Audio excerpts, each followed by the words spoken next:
With him, any catch could be a big one. He's the NFL leader in touchdown receptions. It's the Vikings and the Broncos, and it's coming up next. Whiteout conditions throughout the Great Plains sure made travel difficult, but we're still expecting a full house at Empower Field at Mile High here in Denver. Today, the curtain falls on the regular season, and we've got a good one in store between the Minnesota Vikings and the Denver Broncos. Brandon Gaudin joined as always by Charles Davis. And CD, you look at the Broncos in this one, but with how good they have been, it's not often that we can say they come into a game truly facing a challenge. But Charles, that's the case this week. Absolutely. What a challenge it is, because they're now coming into this one, and they don't exactly have a clear advantage, something that they usually possess in every game they play with the way that they throw the football. I can't wait to see if they change things, if they emphasize different things than we've seen throughout this season, how they go about trying to move the ball downfield.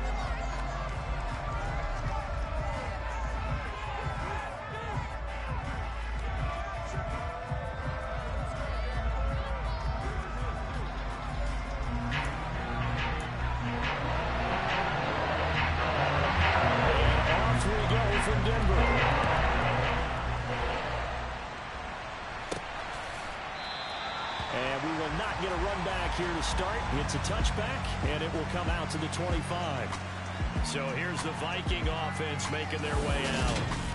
And they're led out by their mobile quarterback out of West Virginia. It's Geno Smith. And he just continues to throw touchdown pass after touchdown pass, leading the league here down the final stretch of the year. Guys will say that the numbers and the rankings, they don't matter to him very much. I don't know how much I actually believe that. Sure, he's team first, but I think everyone would like to see him finish number one, including himself. Let's go now.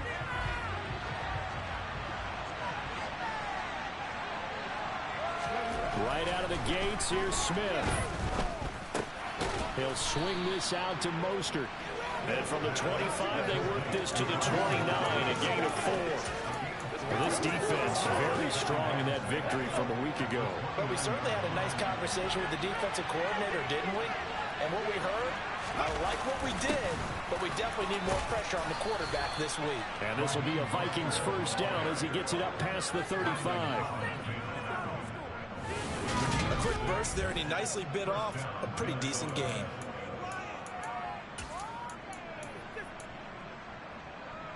So from the 36 now, 1st and 10. They run with Mostert off the option. 3 yards on the pickup there, and it'll be 2nd down. This defense for the Broncos, they were excellent last week in the win over the Chargers. Yeah, what stood out to me on tape, the way they were flying to the football. So that tells me that they've got all their assignments down, and they're playing with extreme confidence. And he'll go down right around the 47 this time. That one, a first down pickup of 8. They did tell us they wanted to establish the ground game early, didn't they? They did, and a small sample size that we've seen so far, but pretty good return. Yeah, you got to like that. They've strung together a couple of first downs, established what they wanted, the running game. And guess what? They also got the lead guy running it pretty well, too. And taking it across midfield and just shy of the 40. It's a gain of 11 as the Vikings pick up the first. You were telling me this yesterday. That's exactly what they want to do on the opening drive, establish the ground game. Yeah, remember our conversation? We were talking about what one of the GMs in the league has told me repeatedly. It's a big man's game, and it's not necessarily size. He's talking about playing some big boy football. Line up, get leverage, knock people back, and establish the run early. On 1st and 10, it's Mostert. And they went the wrong way there. Losing yardage back at the 43-yard line. Officially, it's a 1-yard loss. That's going to bring up 2nd and 11. That's exactly what you're looking for at the inside linebacker spot. Versatility. He can drop into coverage, or as he did on that last play, use his speed to get to the perimeter and knock the ball carrier for a loss. So after the loss of a yard, they'll look to push forward here on 2nd down and 11. Now Mostert off the read option. And he is met quickly in the backfield. Down he goes, folded like a lawn chair. This will be a loss of 3, and now a much much tougher third down looming. Well, that's not an easy play for a defensive end because most of his responsibility has him getting upfield and working, but how about his vision to see where the play was going, crashed down inside, and tackled him for a loss. Now on third and long, they'll look to throw. He's going to look deep for Watkins. And unable to connect, incomplete. Give them credit, they took their shot, but it's going to bring up fourth down. On fourth down, A.J. Cole comes on to punt.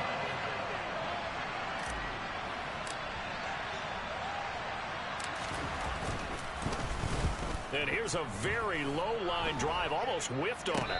And no return on this one as the fair catch is signaled for and taken. So here are the Broncos now for their opening drive. They'll be led out by the first Wyoming quarterback to go in the first round, standing 6'5". It's Josh Allen. His game last week reminded me of the old song, accentuate the positive. That's about all he did, right? Yeah. 3 touchdown passes, over 300 yards in the air. Receivers happy. And they got the win. Got the win. If you're a running back that likes to catch passes, they're happy as well. Big-time game.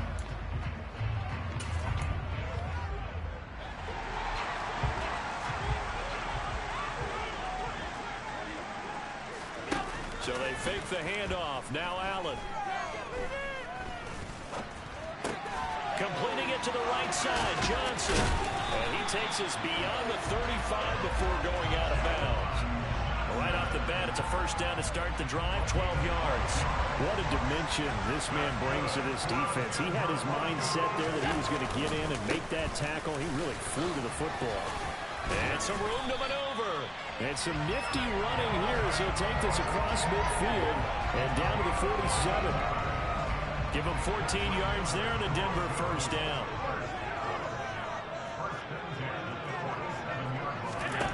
To throw, it's Allen. He'll find Lazard here over the middle. And a 5-yard gain gets him to the 42. Less than a minute to go here in a scoreless first quarter to this point.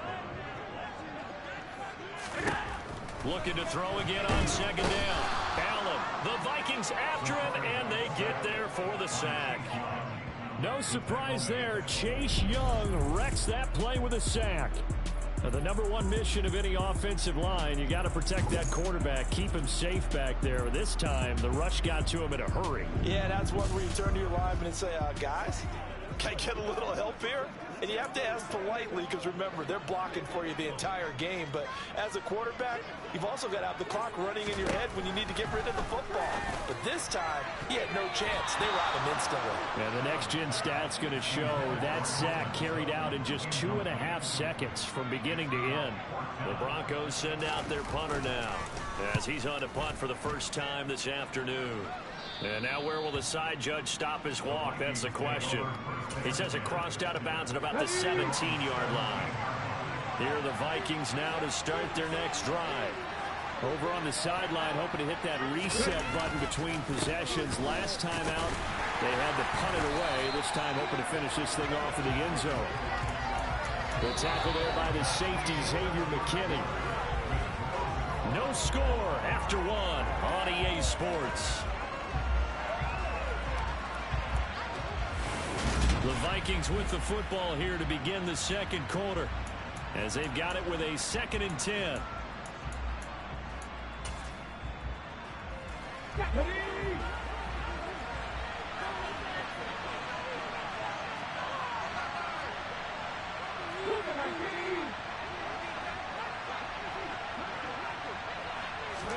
Play action. It's Smith.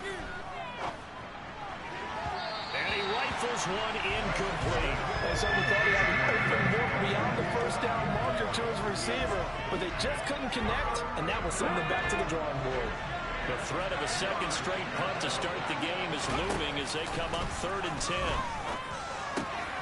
This one to the former Bronco. It's Noah Fant. And he will have a Vikings first down as they're able to get the 3rd down conversion. And this was a nice example of an offensive coordinator scheming his guy open. Just a little underneath route, just trying to free up some space, and it worked awfully well.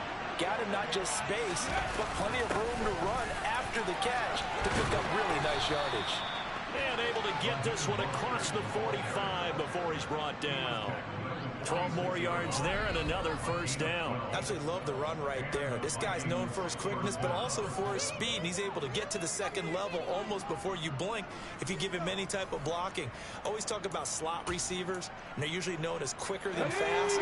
In this case, we've got a guy who's quick and fast, and he used it to great advantage. On first down, they go with Mostert again. And they're well past midfield, just a yard or two shy of the 40.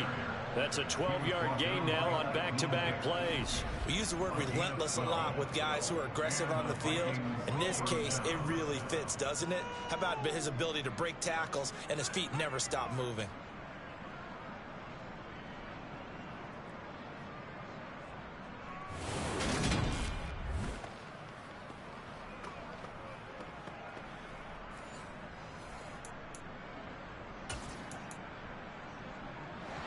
So a 1st and 10 now in Denver territory at the 42-yard line.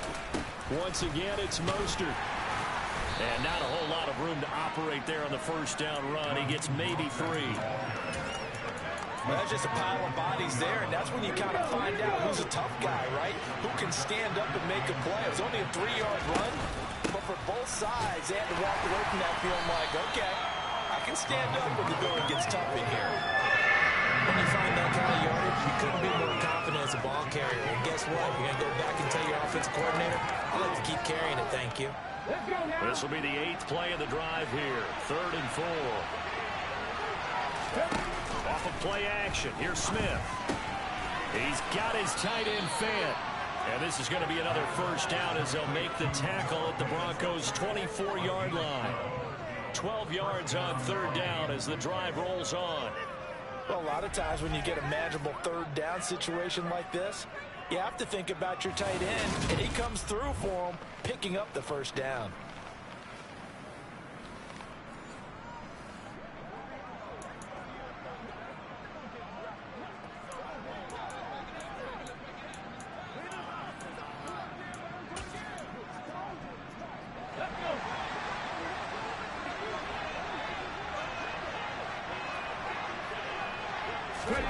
Oh, they're going to run a little pop pass here. And he's going to lose yards. They take him down at the 26.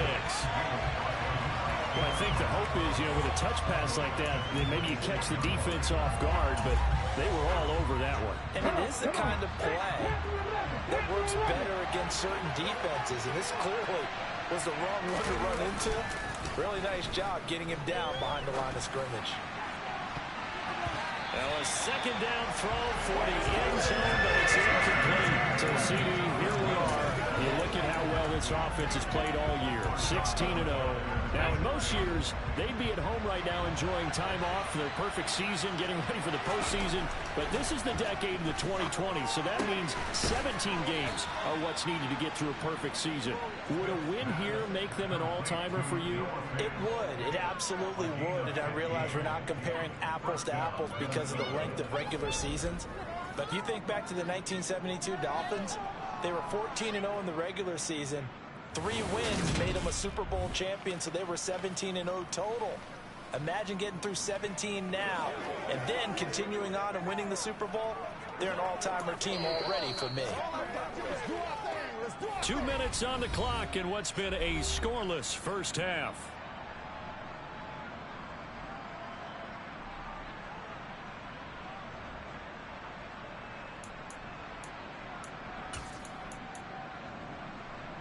Now a 1st and 10 at the 11. Up the middle they go with Mostert. And he'll be brought down this time at the 5-yard line. Well, now hang on here because he appears to be shaken up. And this is certainly not what you want to see in the final week of the year. We'll be back.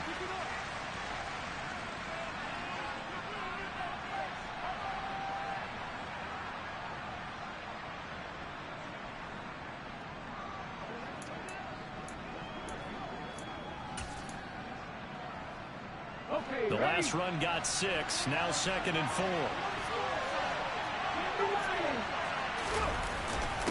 Again, they'll run it with Mostert. And the hole closes quickly here. He can fight only to about the 4. Just a yard of the pickup there, and it'll leave him with a 3rd and 3. And not much on that run, Charles. No, that's exactly the way to execute a run blitz there. They guessed correctly that they would move the ball on the ground, honed in on it, and stopped them. Mark that down for a win in the defense's column. And he's going to score. It's a Viking touchdown. Quez Watkins, his 14th touchdown now on the year. And the Vikings post the first points of the ball game as they take the lead here in this second quarter. So the touchdown there, and that play, the tap pass, so simple, Charles, on the face of it, but what makes it so difficult for defenses to stop? I think it's the precision and the quickness in which the play occurs, because the snap gets to the quarterback. He's essentially playing volleyball with it, just immediately just shoveling it forward. And when that receiver's at a full head of steam, if you don't take the edge away, he's got a chance to get to the corner and get upfield. But if you take the edge away, that's your chance to disrupt that play. And no disruption there, that's for sure, as it winds up 6 points.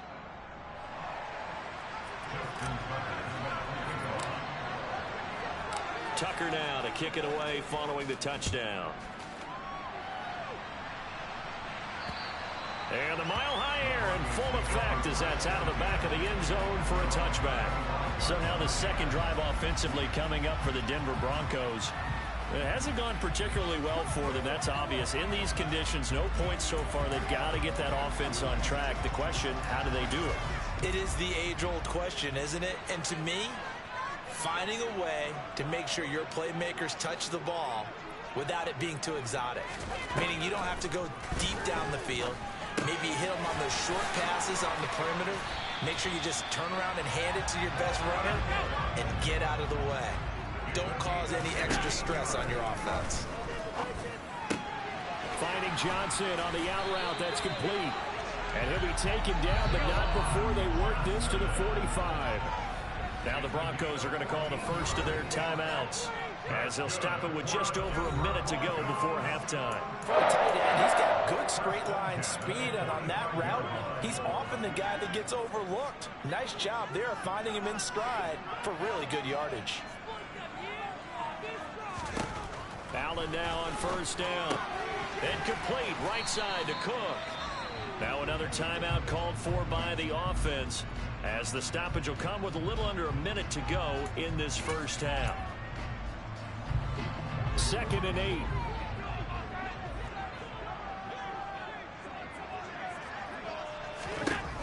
To the air, Allen.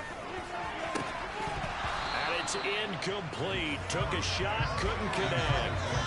This team is not going to make it easy for you. They're a physical group, and we just saw it there on that play. They came in, made the contact, just as he's trying to haul it in. And again, it's Allen. And that one goes incomplete on the drop. That's one he definitely normally catches. 4th down. He'll send this one into the mile-high air, and it's a good one. Just a 30-yard punt that time. And the Vikings will be backed up deep to begin their drive as they take over 1st and 10.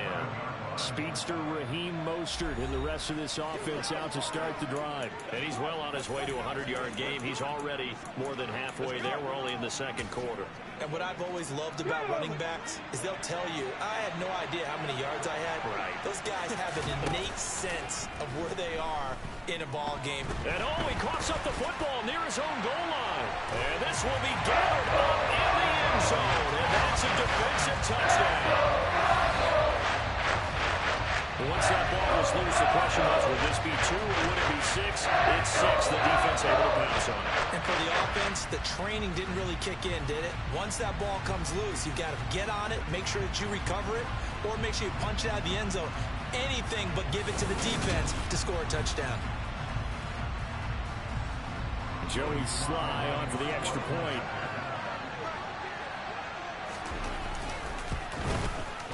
It's up and good, and we're tied at 7 here in quarter number 2.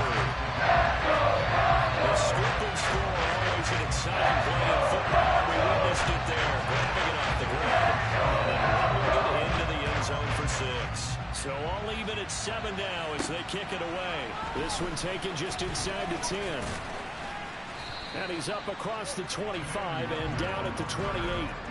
The Vikings going to take over now late in this first half, as they will take over here with a little more than 30 seconds remaining.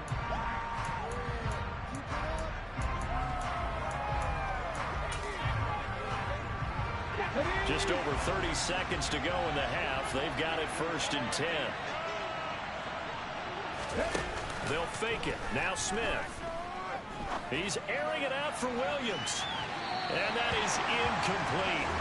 Took a shot there on 1st down, but he couldn't reel it in. Smith, an incomplete pass on 1st down. Now it's 2nd and 10. They take a shot downfield there, but it winds up falling incomplete. So back-to-back incompletions, and that has him staring at a 3rd and 10. Now a play fake, and it's Smith. He's airing it out for Williams. They got his man, complete. Touchdown, Vikings. Jamison Williams, as the first half is winding down. And the Vikings have taken the lead here in the final stages of this first half. Boy, Charles, this offense is just so explosive. They lead the league in scoring, and another example of just how good they are right there on that play. Yeah, we often overstate about how explosive teams are, but this team is truly a threat to score on every snap, especially on the first few plays of any series. And a big strike like that only adds to their reputation as the league's best offense.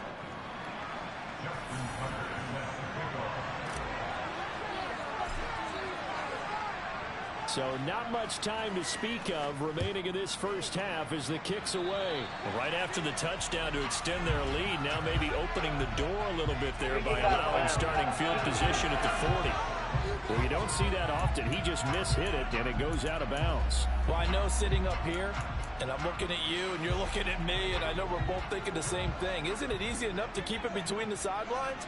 Because unless you're intentionally doing it for some reason, well, that's a costly mishit, and now you put your team in a bad spot. Now a signal and a timeout call, as it comes with 9 seconds to go in this first half of play.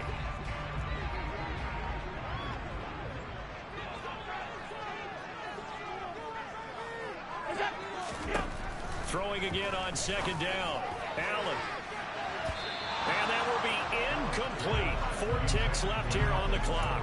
Well, he's smart enough to avoid the taunting rule, but I'll guarantee he quietly has told them, you might want to stop coming after me downfield because I just broke up another pass and took away a big shot that you were trying to succeed with.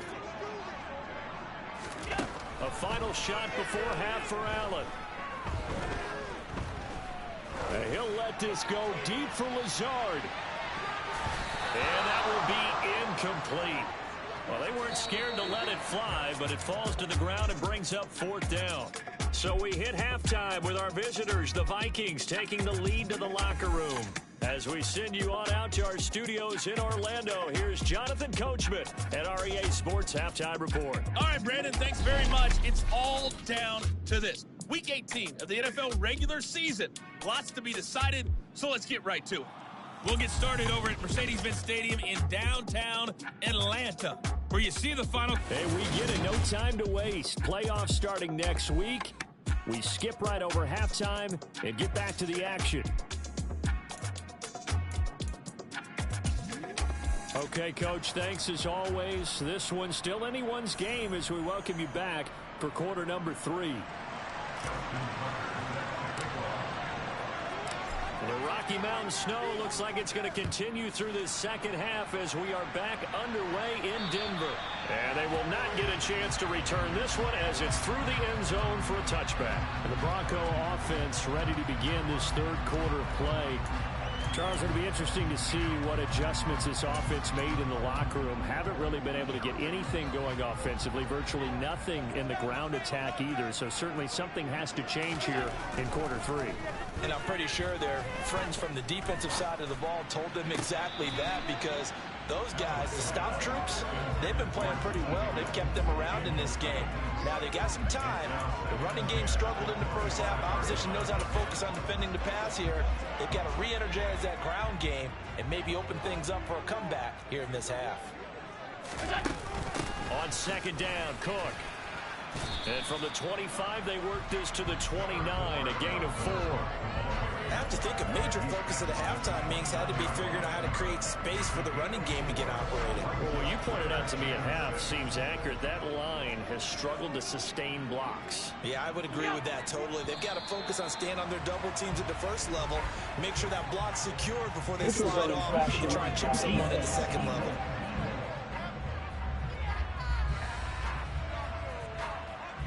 A bit of a jump there, CD. He breaks the line, and that'll be 5 yards. And you've got to stay more disciplined than that, Brandon. That's just a free gift to the offense. They only need a yard here. 3rd down and 1 after the penalty. They'll run it. Here's Cook. And he's going to have the first down yardage to the 35. I'd say they've got to find a way to get him going. He's such a big part of their offense. I wonder if they might throw it a little and come back to the run. Anything, because you're right. He's pretty much been completely neutralized.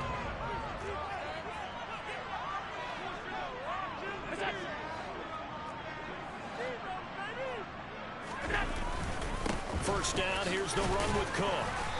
And he'll get this up to about the 40. 5 yards on the carry. Good pickup on first down. But they're hoping that the second half is better for him than the first half. They've got to find a way to get him going. He's a big part of their offense. The first down run got 5. Here's 2nd and 5. Here's Allen. Pressure coming from the Vikings, and they get there and bring him down. That time, multiple defenders getting pressure, and it's a loss of 6. So that time, Charles, quarterback helpless really in the pocket in the face of a pass rush like that. They were on him instantly. Yeah, that's one where you turn to your lineman and say, guys, can I get a little help here? And you have to ask politely because, remember, they're blocking for you the entire game. But as a quarterback, you've also got to have the clock running in your head when you need to get rid of the football. But this time, he had no chance. And pressure coming, and they got him once again. Aaron Donald with a sack. A CD, you know, so often we talk about quarterbacks holding on to the ball too long. Well, we can't say that there. He had no time to do much of anything. Yeah, that's one where you turn to your lineman and say, guys, can I get a little help here? And you have to ask politely because, remember, they're blocking for you the entire game. But as a quarterback, you've also got to have the clock running in your head when you need to get rid of the football. But this time, he had no chance. They were on him instantly. Yeah, the next-gen stats going to show that sack carried out in just 2.5 seconds from beginning to end. 36 yards on the punt with no return. And it will be Vikings ball, 1st and 10.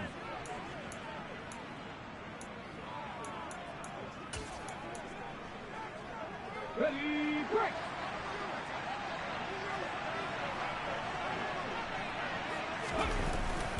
They'll start on the ground with Mostert. And he edges forward, but only gets a pair of yards out of it. It's 2nd down. And hold on here, because on that last run, it looks like we have a player who was shaken up. This is just the last thing you want to see in the final week of the regular season. Well, I hope he's okay. We'll step aside and be right back.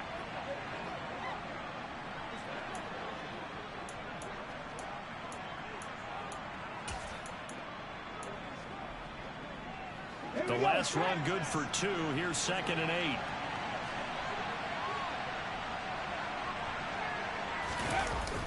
They'll stay on the ground with Mostert. And he'll take this one for about 4 up to the 40. Well, you certainly have to give a little credit here because they're playing this game now at their pace. This is ball control football, sustained runs, taking their time, and making it work. A nickel set defensively for the Broncos here on 3rd down.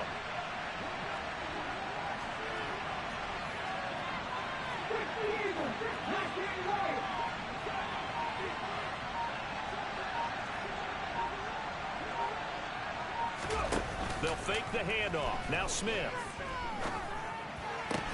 Into double coverage, and it's intercepted. Picked off by Marshawn Lattimore. And the Broncos are going to take over a couple of yards shy of midfield. He has just been a load for opposing offenses to account for now 8 interceptions on the year. I love that number because I always think of center field. You know, when I hear 8, because that's the position you write in the scorecard in baseball. And what do good center fielders do? Take away all the alleys, right? They range deep and make a whole lot of great catches.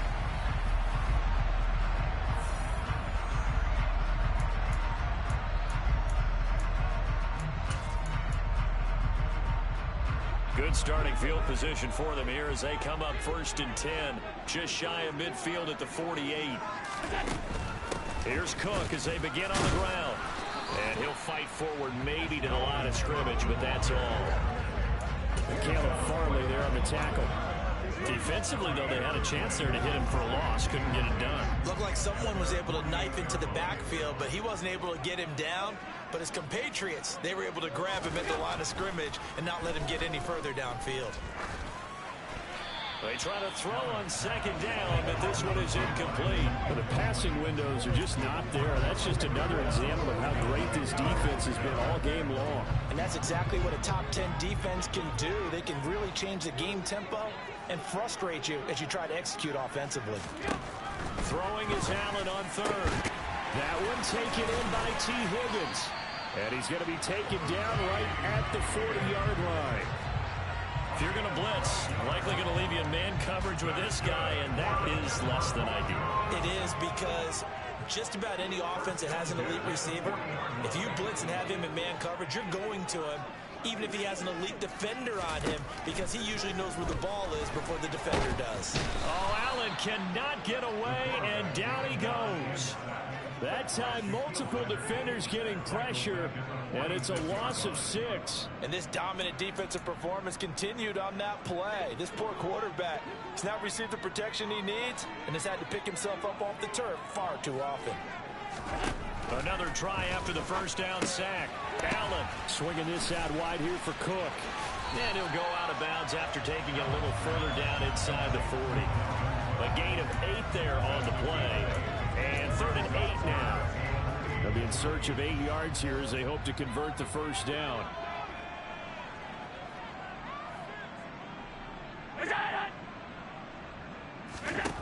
Here's Allen to throw it. And that is incomplete. His back has been a dependable safety valve all game, so he went back to him when his first read was covered. Just unable to connect, so the play results in no gain. And this is off target to the left. Didn't get there anyway. It's no good, and this will stay at a 7-point game. Down here in the 3rd quarter, obviously that's one they could have used. Yeah, and one of my favorite special teams coaches in the NFL told me what separates the kickers in the NFL versus the ones who are not is not the misses. It's the 2nd miss in a row. Best kickers in the league, they don't miss 2 in a row. He's going to get his head back together in case he gets another shot. They will get 4 yards here on the 1st down run, and that'll make it 2nd and 6. 1 quarter remains here as the regular season starts to wind down. We'll return with more after this. This is the NFL, and it's on EA Sports.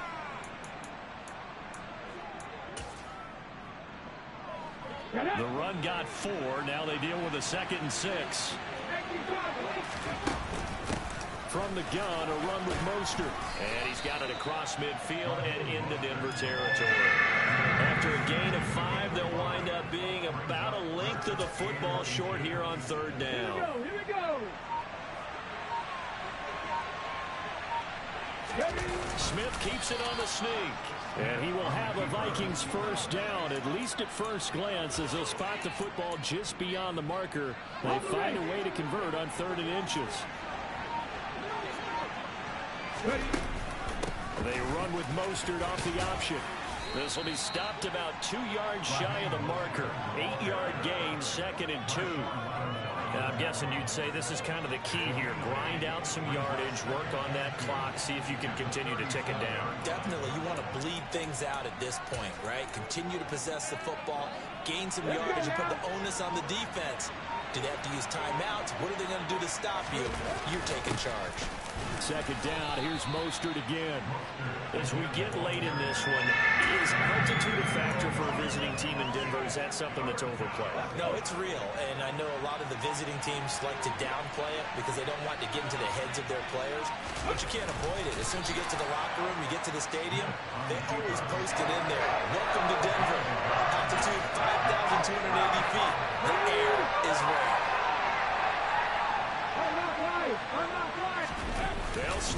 Smith.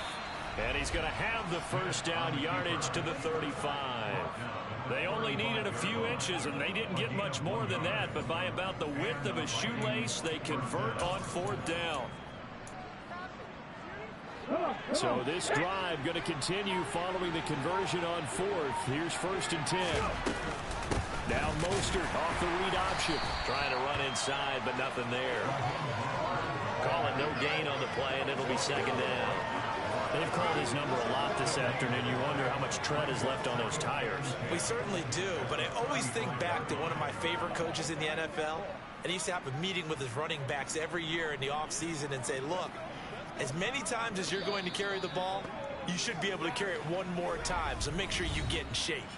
4th quarter, down to the final 2 minutes, and we've got a one-score game. So the Vikings in possession of the football as we get you reset. They've got a 2nd down now as they search for a way to get this one to the finish line.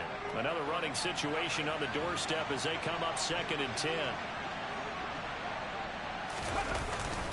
A run with Mostert up the middle. And he'll get down to about the 26-yard line. And now right out of the 2-minute break, we'll get a timeout used defensively with 1:56 to go. This is a big 3rd down, and you'd have to think we'd see a timeout right away if they can't stop him here. They'll try and run here with Mostert. Boy, no chance as he was met and dropped behind the line there. Well, the Broncos going to use the 2nd of their timeouts. Now leaving with just 1 remaining in this 4th quarter of play.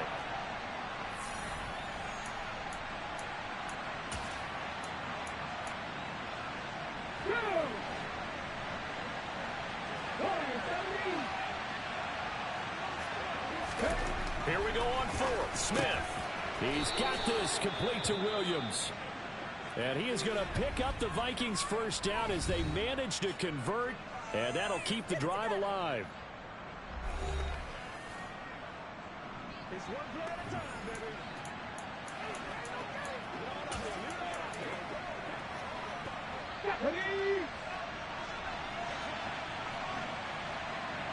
Ready. On the handoff, this is Mostert. And they're knocking on the door now as a good run there. Going to take this to about the 10-yard line.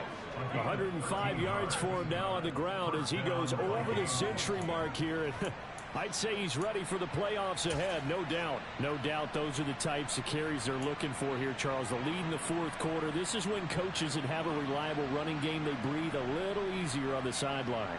Yeah, they love the idea that they can take the air out of the football at this point of the game. That means they're really counting on that offensive line, counting on the runners, taking care of the football. Because you're going to tell your quarterback, hey, no time to be a hero. We're not going to throw it here. Just eat up that clock. And if you have the ball, they can't score. Credited with a 1-yard gain there to make it 2nd and 9. He's had success on this drive, but not on this play. Finally, they bowed up defensively. I think they were determined not to let him take it pretty much all the way down the field. Yeah, it looks like they handled their run responsibilities correctly this time. When we call them run fits, everyone was in the right place. On 2nd down, Mostert. And he maneuvers his way down to the 3-yard line.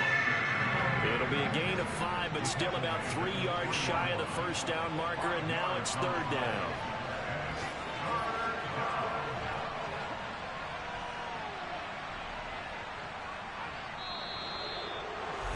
Kind of a strange ballgame, Charles. We did not have a single point by either team after half. Really a defensive clinic by both sides in half number 2. Wasn't that just beautiful to watch? Come on, man. Come over to the dark side with me. Wasn't that fun to see these defenses holding sway, right? Making sure they're controlling the game in the second half.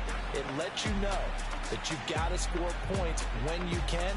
You never know when offenses might go a little bit dry, and you need those points from earlier. So for the Vikings, they finish off a perfect regular season, 17-0. And now they'll have the week off as they get set to go after a Super Bowl title. Meanwhile, for the Broncos, this loss will mean they finish the season on the wrong side of 500 at 8-9. And they can take solace in the fact that this team never quit all the way to the end.